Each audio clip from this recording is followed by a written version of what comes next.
personale dhe vetëm kësajde i ofendon edhe opozitën, thëtë ju jeni me Serbin, ja pra ka dalë në padje edhe marrëveshja me djalin e ushtarakit Vukamović, që ka bërë shitblerjen e energjisë elektrike dhe ja pra tash po dalë që është Albin Serbia e opozita, çdo senë që ka mbjellë e ka korr në të kesh Kosovës dhe në të vetë populli dhe ja pra ky është një kryeministër që nuk duhet të jetë më dhe nuk duhet votohet, po sidoqoftë një pjesë që i ka quar edhe analfabet dhe i besojnë ende një mashtrues siç është Albin Kurti dhe këtë din të manipulojë popullin vetëm për interesat e veta se e ka kuptuar se taman një popull 40% si e qënë zoti Kurti prape votojnë ata dhe ja pra kjo marrëveshja me energjin, me një djalë një krye kriminalit ushtarakë që ka bë vrasje, gjenocid dhe prapë me kompaninë e tij NOA ka bë marrëveshje për shitblerjen e energjisë dhe anasedas dhe ja pra ky kryeminist i Kosovës që don të hallësh edhe për 4 vite Republikën e Kosovës. Zoti Rimi, mendoni se të gjitha presionet që kanë ardhur ndaj Kosovës nga Shtetet e Bashkuara të Amerikës, por edhe nga vetë Bashkimi Evropian kanë ndikuar në të gjithë stabilitetin që ndoshta do të formohet në Kosovë? Po kuptohet të tash saga e tham 10 mëjor dhe ky presion kalkulime politike ka bo vetëm për të fituar një komunë atje në veri në komunën e Jugut që është ish ministri Peci dhe atë e ka bërë me gjitha tofar polemika dhe prap ato 4 komunat prap i kanë kthyer sërbët dhe prap valën flamuri servis atje dhe do të ketë rotacion 360 shkallë siç ka qenë përpara dhe kjo ka qenë vetëm një sak, një manipulim me popullin dhe me një lutje të nervave të popullatës atje dhe besoj që se ka merituar as atje populli se e dim shumë mirë si ka qenë Mitrovica atje. O gjendja me mirë, po jo si thot Albin Kurti si në Prishtinë, si në Pejë, si në Ferizaj, atje është pak me mirë një qik, po jo dhe ashtu si thonë dhe prap ato 4 komuna jonë kthyer në okupimin e të kryetarëve serb të reflektuar nga Serbia dhe Vučić dhe Radučić dhe prap ata njerëz që janë atje të kontrolluar dhe Albin Kurti dhe qeveria këso s'ka çka të ju bëj se ata i ka zgjedh popullin dhe këtë po di shumë qartë se nuk duhet të jetë Albin Kurti kryeminist i Republikës së Kosovës. Zoti Rimi, kthehemi tek inserti që dëgjuam në fillim të këtij emisioni. Petrish nuk ka qenë i kënaqur me vendimin e Bashkimit Evropian për të marrë masat ndaj Kosovës 3 vite më parë. Kjo si duhet veproj Bashkimi Evropian sot për ta mbështetur Kosovën pa krijuar sigurisht tensione politike dhe çfarë mund të mësohet edhe nga provojat e kaluara? Po opinioni zotit Petrish mund të jetë individual, po jo edhe me qasje se e dime shumë mirë e Bashkimi Evropian vepron në bazë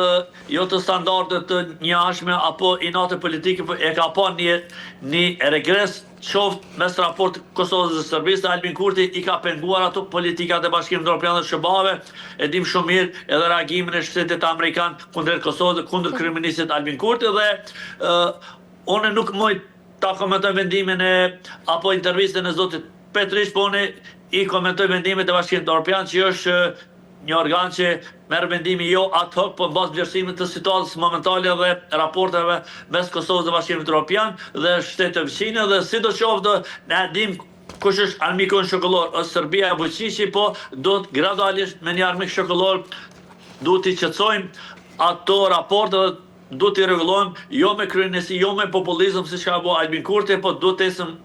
matutje me zbatimin e marrëveshjeve edhe kjo me themelimin e asociacionit siç e quajnë zoti Kurti Zajanizëm dhe këtë e ka pranuar edhe në marrëveshjen e orit të vitit të 2024 dhe e dim shumë mirë çfarë përbën ajo e kemi komentuar në intervistat e kaluara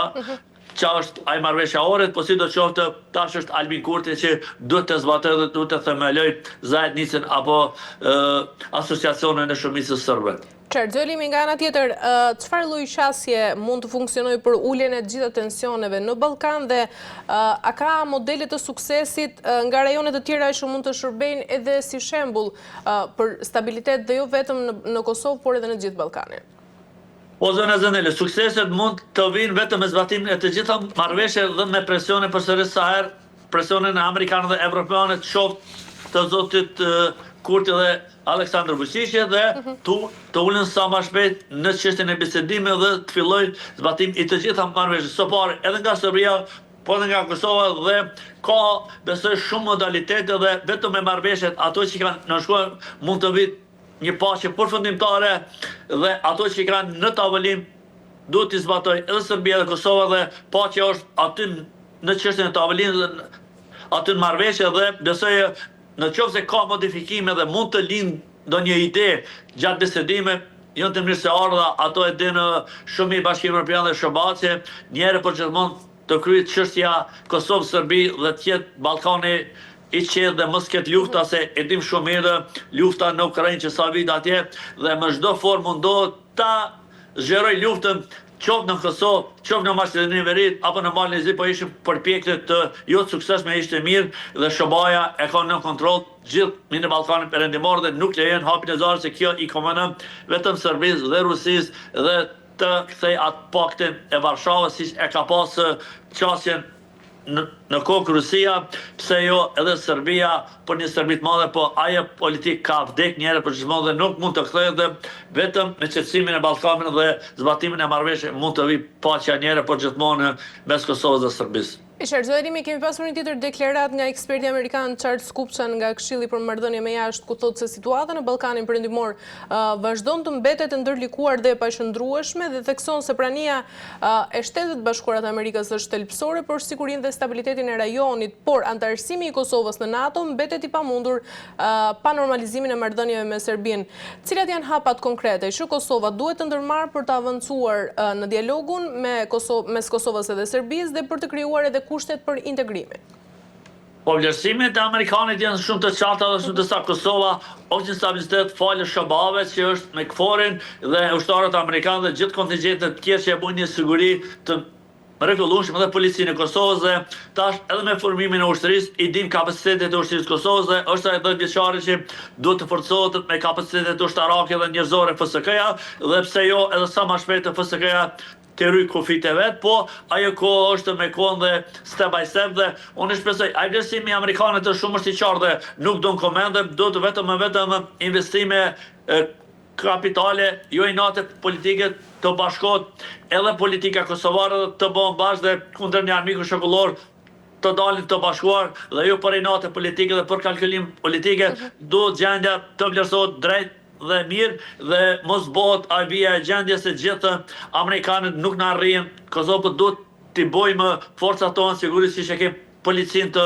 shumë të suksesshme, edhe FSK-n të bojmë ashtu dhe të rritet kapaciteti i aty njerëzore ushtarak dhe armatimet më të mirë dhe mos ketë Serbia hamandje që një ditë mund ta poshtoj Kosovën vesh të mendohet e lere më të vlerësohet ajo situatë. Unë shpresoj që me një politik shumë të mirë të institucionet Kosovës dhe kundrejt Serbisë vetëm sa më shpejt duhet të largojmë njëherë për gjithmonë nga ai mendim shokullor që mundet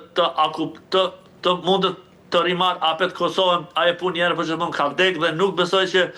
t'i vi ai moment Serbisë, është e pamundur se tash Kosova i ka institucionet e veta dhe gjitha kapacitetet dhe nuk lejon KFOR dhe NATO edhe njëherë të përsëritet e asak, ajo punë njëherë e përgjithmonë ka marrë fund me reagimin e NATO dhe me luftën e UÇK-s me politikën e Ibrahim Rugos. Sidoqoftë, jemi këtu që jemi, duhet populli i Kosovës dhe institucionet e Kosovës të japin syt dhe të bashkohen dhe të ecën matuti krah për krah me SBA dhe Bashkimin Evropian dhe mos lejojnë vakume politike vetëm për inate politike dhe për kalkulime politike. Zoti Elimi, disa vende anëtare të NATO si Greqia, Spanja, Rumania dhe Slovakia nuk e njohin pavarësinë e Kosovës. Si mund të menaxhohen këto pengesa diplomatike për të përshpejtuar nga ana tjetër edhe procesin e antarësimit të Kosovës? Unë shpresoj me themelimin e institucioneve të tërbiut të Kosovës dhe të jetë një ministër i jashtëm që është i fushës dhe jo mos ketë ministra vetë sa për syfaqe se e dimë ministra i jashtëm me gjithë respektin Zona Gërvalla e dimë që ka dhe qatë ministri thuja si një OJQ dhe besoj që është shumë lehtë për të pas një ministër të tillë dhe shpresoj zoti Kurti do të gjejë një ministër adekuat të fushës dhe të bëjë lobim sa më të madh dhe të ketë negociata me ato shtete dhe të ketë forume dhe të ketë angazhime të pak të maksimal për t'i bindë ato shtete që ta njohin Republikën e Kosovës dhe mos ketë shteti në status quo në pendik vetëm e vetëm për mos qitjen e njerëzve adekuat për të dhësh Ministrinë e Jashtme dhe unë shpresoj se me themelin institucione duhet i përvelin mangët institucionet e Kosovës dhe të bojnë më shumë në punë të jashtme për të ardhur këtë njohja e këtyre 5 shtete Bashkimit Evropian që nuk e njohin Kosovën dhe është blokad shumë çështje e bllokojnë Kosovën, mos njohja e këtyre siç e përmendi Spanja, Greqia e të dhe unë mendoj që të vi ai moment sa më shpejt se këto shtete ta njohin Kosovën sa më shpejt dhe të lidhen marrëveshje me shtetënore dhe pse jo edhe të fillojnë më shpejt dhe duhet të vi ai moment që edhe këto 5 shtete të kenë marrëdhënie të mira me Republikën e Kosovës. Zoelimi, nga ana tjetër, eksperti amerikan thekson dhe rëndësinë e reformave të brendshme politike dhe ekonomike. Pyetërin se cilat janë sfidat kryesore që pengojnë këto reforma në Kosovë dhe si mund të përmirësohet dhe gatishmëria e vendit për integrim transatlantik. Po sfidat e ekspertit amerikan i ka thot në qartë dhe